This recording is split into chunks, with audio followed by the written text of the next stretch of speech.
یہ وہ لوگ ہیں جنہوں نے ہدایت چھوڑ کر گمراہی اور بخشش چھوڑ کر عذاب خرید لیا.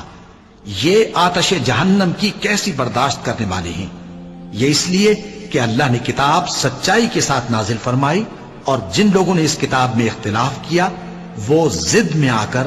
نیکی سے دور ہو گئے ہیں. نیکی یہی نہیں کہ تم مشرق و مغرب کو قبلہ سمجھ کر ان کی طرف منہ کر لو،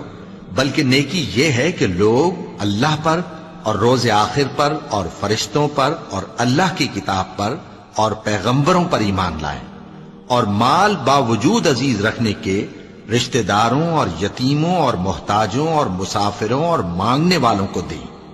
اور گردنوں کے چھڑانے میں خرچ کریں،